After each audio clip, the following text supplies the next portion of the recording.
So, good morning to you all. I'm not quite sure if it is a good morning, for judging from the party factor downtown Oslo last night.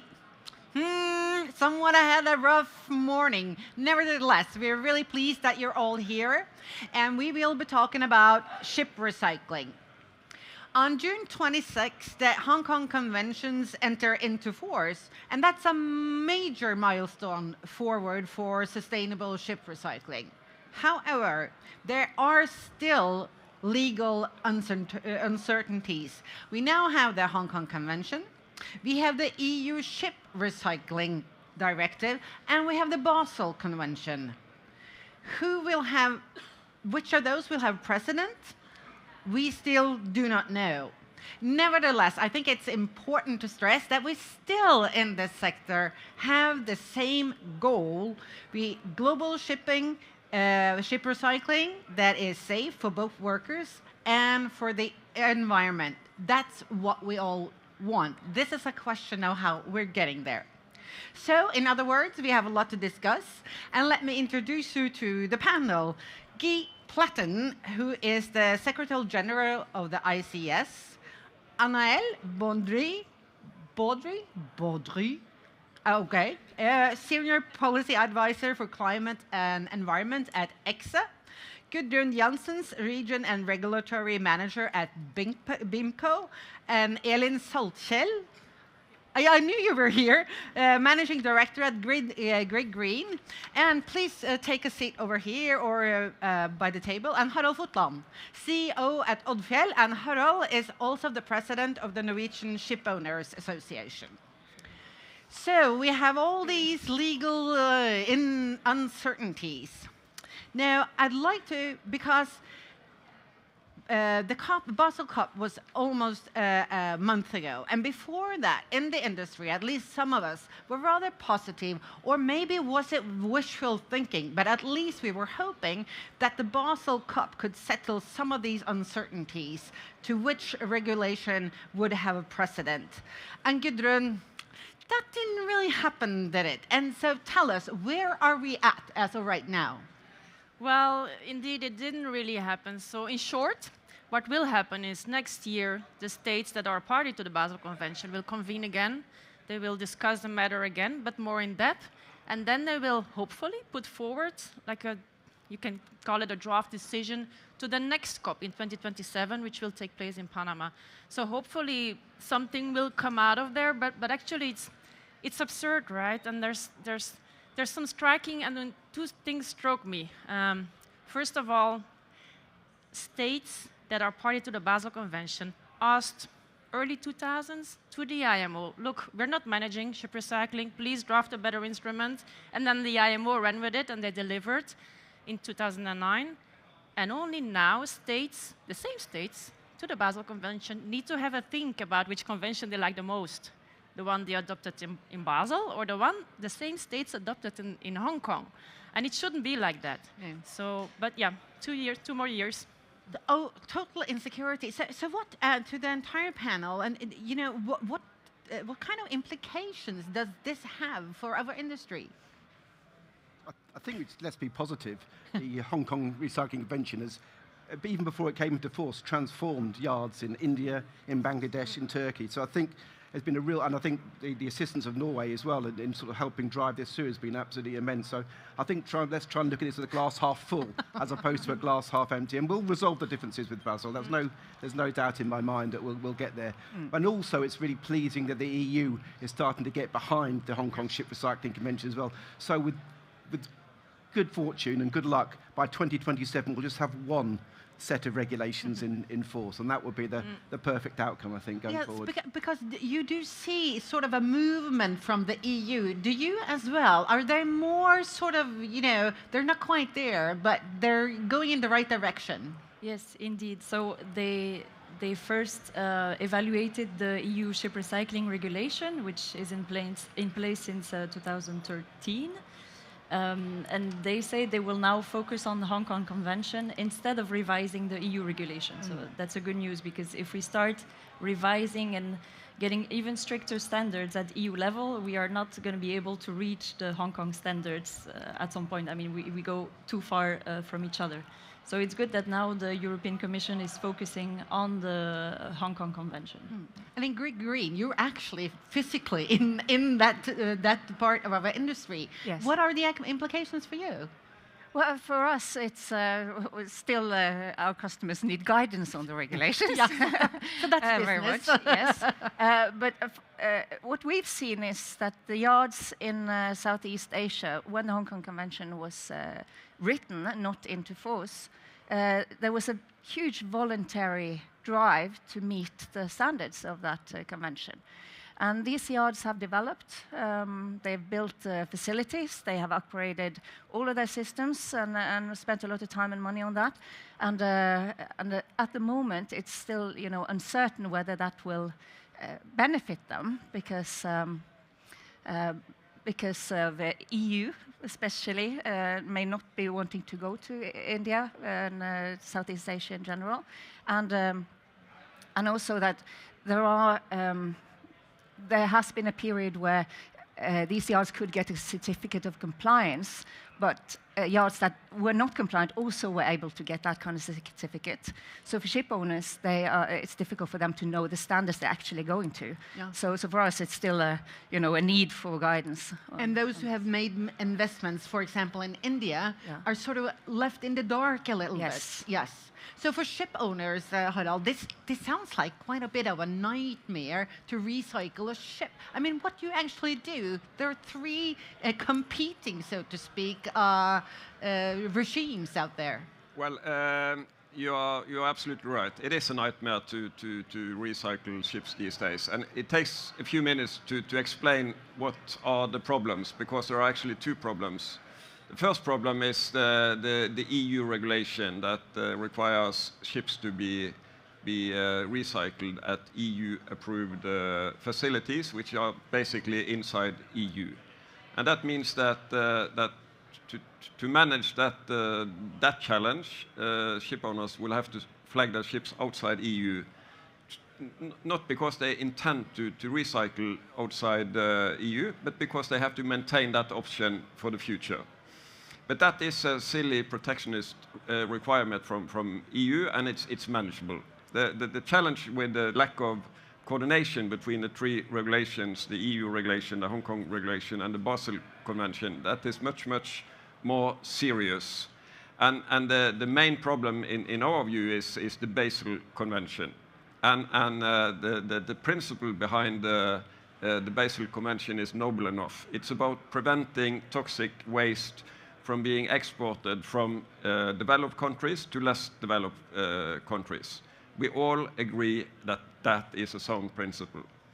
And then, if you then look at cars as an example, when we are exporting second-hand cars from Europe to Africa, is that export of waste, or is it the export of second-hand cars? Well, we all agree that that can be managed. It depends on the quality of the cars that are being exported. So that's manageable. And then when you are buying a new computer, you are handing in your used old computer to a recycle station, and you consider it waste. And then someone will look at your computer and they will say, no, I think this can be resold. We can repair it, we can screen it, and it has a value. So someone is changing your decision that this is waste and saying it's valuable, it can be sold. And then if we turn to ships, ships are designed to sail between countries. And that's where the start of the problem is, because you cannot export waste between the countries. So the first question is, when is a ship considered waste? Today, nobody knows. Is it the ship owner's decision? Is it the country's decision? Who decides when a ship is considered waste? The second challenge is that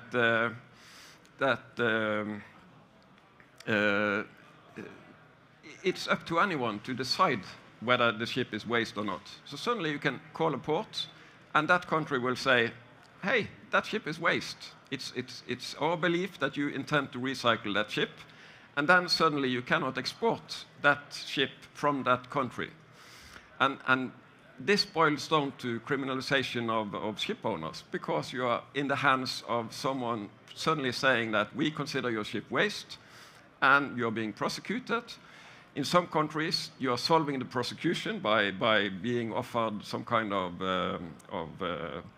facility payments or something. So it's simply a nightmare, because there is a complete lack of coordination between those three regulations. And thank you so much for making that very clear what the problem is.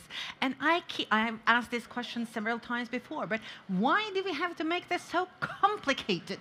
Because there are, when Harald, draws the picture for us like that, this is solvable. And wasn't the idea behind the Hong Kong Convention that there would be one regulation? Yeah, true. Completely, but Yes. that's the way not life goes sometimes, isn't it?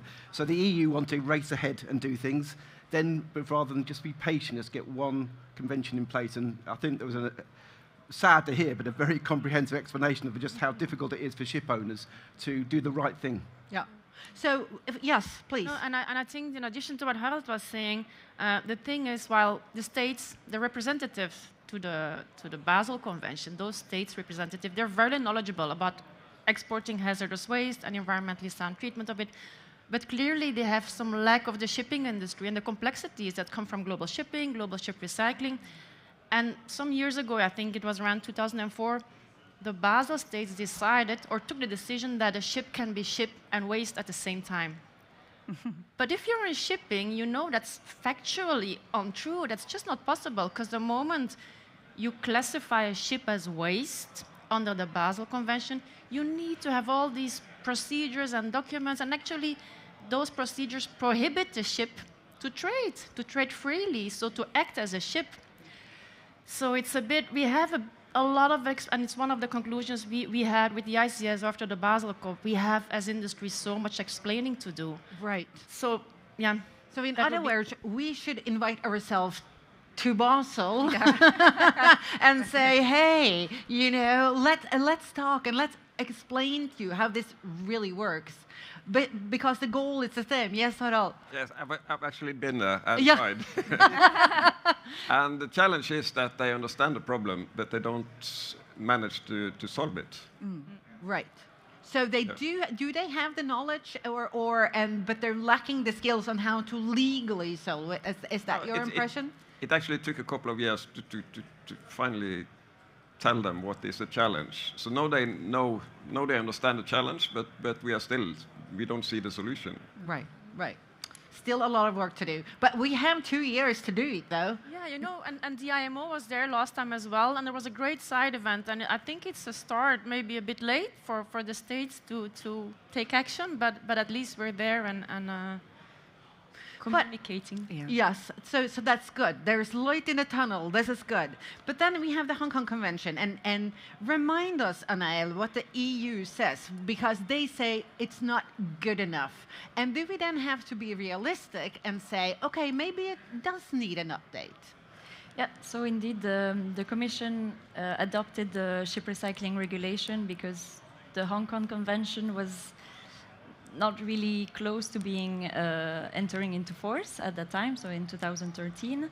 So the European Commission believed it was time for the EU to do something about it, and they wanted to have stricter requirements. Also, they thought they will have more enforcement tool, which is still debatable.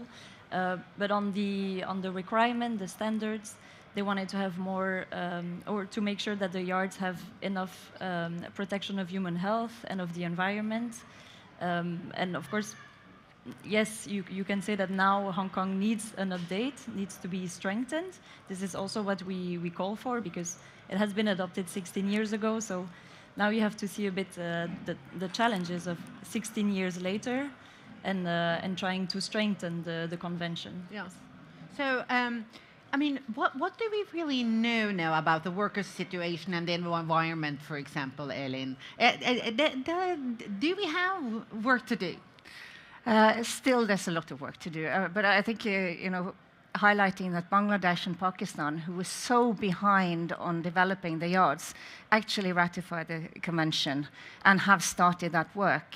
And now, as it enters into force in 3 weeks, 2 weeks, it's 3 weeks. It's very many yards are behind and will not be compliant at that time. So at that time, there will be low capacity for ships. And the industry has already struggled for some years because there's been very few ships coming for recycling with the good shipping rates. Those yards have struggled financially. And then on top of that, they now have to build a full facility. So I think the sort of the bravery of Bangladesh and Pakistan and the support that they is now from their government to lift that industry is something that should be recognized. Right. But in that, you asked about the workers' conditions and so on. In that, of course, in Hong Kong Convention, there is a lift of the workers' safety doing the job, but also how they live and what access they have to health services and so on. So this is coming.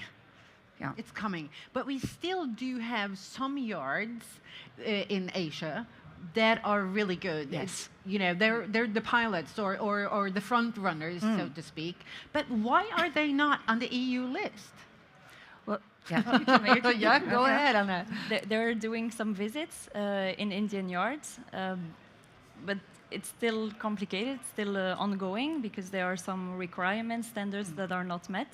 For example, downstream waste management is quite a challenge over there, and also the hospitals, medical facilities. Yes, I can add a little bit on that, because the EU-listed yards are expected to be followed up by the national government as per EU standards. Yeah. So for yards in India, for instance, to be approved, the Indian government has to show that they have a similar or better follow-up than the EU yards receive in their countries. And so, you know, the yards themselves, as I have understood talking to the auditors, there are yards now that are good enough in themselves, but at the moment the upgrade of the local waste facility, hazardous waste facility, is not complete yet. And the hospital is also still under extension. But these things have come in place. They have got the contracts with emergency doctors, so that they have a team of doctors available throughout the opening hours of the yards and so on. So these are things outside of the yards themselves that needs to be in place for EU to approve. So there's a whole structure Yes. around it, actually, that has to be there. But we don't have India or Pakistan or Bangladesh on the panel here right now. But what are those countries saying when you are in discussions with them, for example, at the ICS? They're really open to change. I mean, we had a delegation go out there last October, and my lead on ship recycling said it was a sea change from the previous time he'd been out there. And yes, right, there's work to be done, but actually the conditions for the workforce there now are inferiorly, you know, so much better than they were before. And that's what we've got to have the heart. It's about humans at the heart of all of this as well. So, been real improvements. Let's hope they can resolve all these differences between the three parties and also the EU as well, and get more ships on that. Because, as Harald said, you can get round this protectionist measure, but why would you have to? Yeah, good point. So, Harald, what do you actually do when you do need to recycle a ship? I mean, because you can end up doing this quite, you know, legal in all ways, and you could still get highly criticized for recycling a ship in India, for example. How do you choose what to do? We are recycling in India. Right now, we have one ship that is about to be recycled at Along. And if you look at Along, there are in total 183 plots on the Along coast. And right now, 120 of those are active plots that are recycling ships. Of those, approximately 50%, somewhere between 50 and 60, are Hong Kong approved. Of those 50 to 60, we have selected four yards that we feel that hold the standards that we would like to see. And it's our belief, or sincere belief, that you can only improve by supporting those who really try. If you're not allowed to support those 4 yards that have, in our opinion, excellent conditions, then the 56 other plots, they will say to the 4 yards, there you see, there is no need to invest because you don't get any business at all. Right. So our principle is you have to support those who really try and make sure that they get a benefit from their investments. And when you're saying the ones that we feel are okay, that's a lot more than a feeling because you actually do go there, don't you? We've been there several times. We have inspected several yards, and we ended up with a list of 4, and we truly support those 4 yards. Yeah. So there's another question, because a lot of ship owners do have quite a bit of ships that need to be recycled. So there's a capacity problem here. And BIMCO has put that into numbers. Tell us, Gudrun, what does the capacity picture look like? Well, about 2 years ago, our market analysis have calculated that at the time, around 15,000 vessels needed recycling the upcoming 10 years. To put it into perspective, that's double the amount that was recycled the previous 10 years. So that's quite a challenge, because it's not just extending a beach or just expanding capacity overnight. That's a myth. You can't have theoretical capacity. It's about creating capacity, additional capacity, that's Hong Kong Convention compliant. So it means infrastructure in place. It means workforce needs to be there. They need to be trained.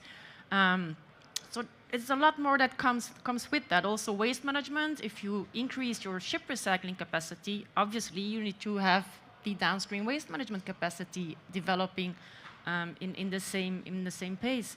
So that's a real challenge, and we've actually, to make it even more clear that legal certainty is needed and ship owners need to create a business case, like Harald was saying. To make that more clear, we went a bit further and we looked, what is the Hong Kong Convention compliant capacity we will need to have an equilibrium in the future? So based on the ships being built, then wait 30 years, so what would be the capacity to maintain a level, to maintain zero, so to say? Because if we recycle at current rate, which is 9 million gross tonnage a year, if we do that, I think even next year there will be a ship recycling backlog of 200 million gross tonnage, which is, again, to put it into perspective, it's like 5 times the maximum annual recycling capacity in a given year ever. So, but anyway, coming back to our ideal scenario, we've calculated that to meet supply and demand and to have the equilibrium, you need, this year, we need the capacity, Hong Kong Convention compliant capacity, to grow with around 9 million gross tonnage a year, and then another 5 million gross tonnage every year until, I think, 2037. And then you would ideally reach 75 million gross tonnage a year, just to keep the balance, right? So these numbers are challenging. Challenging, yes, because the ships need to be recycled, and we're still not quite sure how to solve the problem so that there are compliant recycling happening. Oh. Yes. If we then look at the capacity problem again, doesn't the EU or the Basel Cup have any understanding of the urgency of this? What's your impression? Well, just to hop back on what Gudrun said, I completely agree. There's a lack of capacity, and as European ship owners, well, we look at the EU side, of course, and we want the European Commission to expand the list to non-OECD countries or yards in these countries, and yeah, of course, it's taking some time, but it's really necessary, because we are renewing the fleet because of all the decarbonization objectives. You need retrofit or new vessels running on clean fuels with more efficient engines. So you need to go and recycle those ships so you can get the new ones. So it's very important also for the climate and decarbonization objective of the EU and the world. It's almost that, like, you get the feeling the EU forgot that part when they came with all the regulations of, retrofitting ships or building new ships. And then, okay, but what do we do with the old ones, right? Yeah. But But are there other solutions than Asia and Europe for recycling ships? I mean, can this be done elsewhere? Are we too focused on Asia in this? Well, there are really no other regions that have an industry, because it's not just to have a yard, but you also need the downstream waste handling, and preferably you need some apparatus to handle the materials coming from the ship that are non-hazardous as well. And in Asia, you have a whole industry. You have, like, in India alone, I think it's around 200,000 people that are working in some level of the downstream handling of materials from the industry. In South America, we know of single projects here and there that have been recycled in South America, but there is no specialized yards for it. We've also seen repair yards in other regions that have tried to do recycling in between the repair work. It's not a good business model for them. The recycling is not prioritized, and they don't have really the procedures to deal with it. It's very different from repair, and they get a bit surprised on that. And in Europe, we have seen new yards coming, or industrial sites being built into new yards. So there is some potential for some growth on the EU list. And we see also that the countries that already have recycling are looking at other regions in the country to invest in recycling there. But it's not an easy fix to start this. And it's also a very volatile industry. So the business case for most is not there. And these countries that are big on recycling, they've already created this whole industry around it, which makes it beneficial and possible to get good prices for the ships there. Yeah, and there's also workplaces for people, so which is an important part of it, as long as they are safe and sound. Yes. So, if I may just add, sure, no, I agree to what Elin was saying. We focused a lot on South Asia, but that's obviously because that's where over 90% of the ships are currently being recycled. But I think in principle, ship owners, they would recycle anywhere. And that's the strength of the Hong Kong Convention, right? As that you would know whether I recycle in Bangladesh or in Europe or in the States or in Brazil. These are the global common standards, and should ensure safe and sound recycling. So in principle, I think they would recycle anywhere. But Harald, you're right. You would recycle anywhere as long as it was within the right standards. As long as it's within our standards, yes. Yeah, your standards, yes. Now, even though ship owners could recycle compliantly, there is a risk of getting some really, really bad PR. And then I want to ask, does the industry have a communication problem here? I mean, let's stick to the ones that are being recycled compliantly. Do we still have a problem? Because when you look at the visuals from this industry, it's, even though done to a T, it still looks like a rough industry. So do we have a communications problem in this industry? I think we can do a lot better than we are at the moment, because you can be very selective with what pictures you show, can't you? Yeah. And you can paint people into very bad light, even though the reality is we've got the convention in place now, we've got the European rules in place. There isn't the capacity because governments are very quick to make really good regulation, but they don't necessarily follow that through with building capacity to enable that regulation to be enacted. But I do think we can do more to explain what we as an industry are doing. And I think we're working really closely with BIMCO on that as well, just to do exactly that. So we are united as an industry bodies, in promoting what we believe is best practice. Yeah, and being open and upfront out there, maybe. I know you really are engaged in this, Gudrun. Yeah, no, but it is, and maybe we shouldn't call it a communication problem, but rather a challenge. Yeah. And we get that, right? Because, to be honest, I mean, it must be said that there's not, for past practices, we can't be proud of that. I mean, we have some making up to do. So obviously that's going to take some time. And we see, as the panelists also explained today, we see the ones that have been to India, Bangladesh, Pakistan to a certain extent. You see this change on the ground, and seeing is believing. But for the most people, they haven't seen it, and they still see the pictures that we all know from YouTube and what have you. So it will take some time, and we're up for a rough ride, but we all supported the Hong Kong Convention, so we just have to keep doing that and take it from there. There's no going back. I mean, we can't go back to substandard recycling under the Basel Convention. No. So there's only one way ahead. And that's forward. Voila. Yeah. Yeah, Elin. Yeah, I think there's been a history in a period now where the ones that have been transparent about their recycling have really been shut down. Yeah. Because also media likes the black and white stories and the big emotions and so on. And there's no doubt about it that those forces that want to show the bad picture are really important, because that has been the truth for many years, and that is how people should be aware of that. But it's been a period where there's been a lack of will to recognize the development, and there's been distrust even in IMO as a regulator.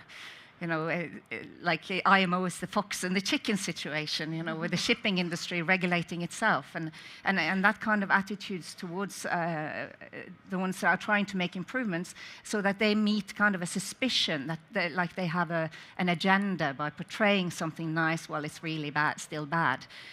But I think we are getting a little bit past that now, and especially with the Hong Kong Convention entering into force, it will not be possible for yards that are not compliant to keep operating. Right. And I think you're making a really good point that having the public light shed on facilities that were not good enough has been extremely important on the way to the Hong Kong Convention. Yes. This is why we have a free press, isn't it? So, is there any other way to solve this? You're based in Brussels, is this still sort of a communication challenge? Do you recognize that in Brussels as well? Yeah, also, of course. I mean, I think it's the same in Brussels or internationally, and I agree with the other panelists. We are getting there, little bit by little bit, let's say, and more modern yards are being built, being operated. So we are on the way there, and the European Commission is visiting some yards in Asia, so they are seeing the improvement as well. As I said before, there are still some issues to be solved, but they are seeing the improvement, and it's on the way forward. Right. And also, as a ship owner, now recycling in India is, of course, there's several risk factors into this that I'm sure you go through before you make a decision. But it's also the risk of getting, some bad press, to put it in a simple way. Is that also a risk factor when you consider this? Well, I agree that the topic of recycling is a tabloid topic, and people imagine beaches and palm trees and beach resorts and so on. This is an industrialized zone, so it's got nothing to do with what people normally associate with a beach. But we stand behind our decisions. We are ready to take that discussion if it should come up. So we make our own decisions on the basis of our own principles, and that's where we are. That's where we are. And if I may add, that's the way it should be. We should take, or ship owners should take responsibility for their ships also an end of life. But you just can't do that under Basel, and you can do it under the Hong Kong Convention, providing additional transparency, IMO registration, and so on and so forth. So that's really should be applauded, actually. Yeah, and just to give you one example, as I said, we just now we recycle one ship at Elin. We have 2 people present at the yard. They are supervising the recycling process. It's not a requirement in any code, but we still do it because we feel that that's prudent to do. Yeah, so there are 2 people there until the entire ship from a docks, or what's the expression is, and until it's done. They follow up on the procedures. They follow up on the backyard. They follow up on human rights. Yeah, because sometimes I think you get the feeling that you just leave the ship there and then it's not yours anymore, but not so. No. Yeah. Yeah, we would really encourage all ship owners to follow up on site, because you do it for the dry dockings and you do it for the new builds, and there's a reason why you do that, and the same reason is there for ship recycling. Yeah, so this is really from start to end process. Yes. Well, I think we are ending here, and I guess we have a lot of work to do until the Basel Cup in 27. But you were saying, let's look at it. The cup is half full, not half empty. And there's definitely positive signals from the EU here. And then we just have to continue explaining to the Basel Cup what we're really doing. So thank you so much for this 4th day of Nord Shipping that you're here this morning. Thank you. Give them a big hand. Thank you. Thank you.